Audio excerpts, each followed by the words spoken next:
അപ്പൊ ഇവിടെ തരീക്കത്തിൽ കൂടിയാണ് ഈ ലോകം അവസാനിക്കുന്നത്. ബഹുമാനപ്പെട്ട ഇമാം മഹദി തങ്ങള് ഖുറാസാൻ എന്ന് പറയുന്ന സ്ഥലത്തൊരു കരിങ്കൊടി കാണുമ്പോൾ അവിടെ നിങ്ങൾ പോയിട്ട് നോക്കണം, അവിടെ ഇമാം മഹദി വെളിപ്പെട്ടിട്ടുണ്ടായിരിക്കും.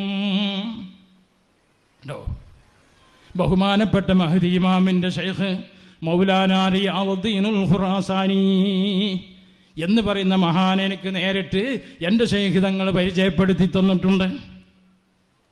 85 ഞാൻ ഹജ്ജിന് പോയ സമയത്ത് മസ്ജിദ് ഖുബായിൽ ഞാൻ എനിക്ക് ഇഷാറത്ത് തന്നു, ഒന്നിരിക്കലും മദീനത്തുണ്ടാവും അല്ലെങ്കിൽ മസ്ജിദ് ഖുബയിലുണ്ടാവും കേട്ടോ. ചെന്നു മദീനത്തൊക്കെ നോക്കി, എവിടെയും കണ്ടില്ല, പറഞ്ഞ സിഫത്ത് എവിടെയും കിട്ടിയില്ല. മസ്ജിദ് ഖുബയിൽ ചെന്നപ്പോൾ ഗേറ്റിൻ്റെ അടുത്ത് തന്നെ അങ്ങനെ നിൽക്കുന്നു ഒരു മഞ്ഞ കളറുള്ളതായിരിക്കുന്ന ഒരു മനുഷ്യൻ, ഇഹ്റാമിൽ കെട്ടിനിരിക്കുന്നതായിരിക്കുന്ന ഒരു മനുഷ്യൻ, ഒരു ബടിയും പൊക്കണമൊക്കെ ഇരുത്തുണ്ട്.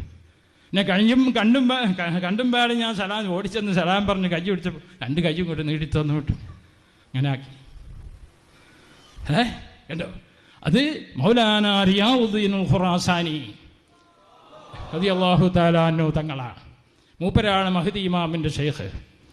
അപ്പോൾ അഷ്റഫുൽ ഖൽഖ് പഠിപ്പിച്ച, അപ്പം ഞാൻ മൂപ്പരേറ്റ് പരിചയപ്പെട്ടു, ഷെയ്ഖിനെ പരിചയപ്പെട്ട ആളും മുരീദിനെയും പരിചയപ്പെട്ടുകൂടാ ഒന്നുമില്ലല്ലോ. മുഹാലൊന്നുമില്ല. അത് നമ്മളെ കുട്ടികൾക്കും മക്കൾക്കും ഒക്കെ അല്ലാഹു അതിന് തൗഫീഖ് ചെയ്യട്ടെ. അയ്യൽ കയ്യുമ്പോൾ നല്ലോണം തിന്നോളി, അപ്പം അതിന് തൗഫീഖ് ഉണ്ടാവും. അപ്പം അതിന് തോനക്കാലൊന്നും ഉണ്ടാവില്ല.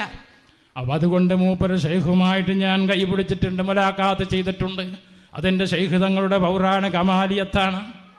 അങ്ങനെ അല്ലാഹുവിൻ്റെ മഹത്തുക്കളെയൊക്കെ എനിക്ക് പരിചയപ്പെടുത്തി തന്നിട്ടുണ്ട്.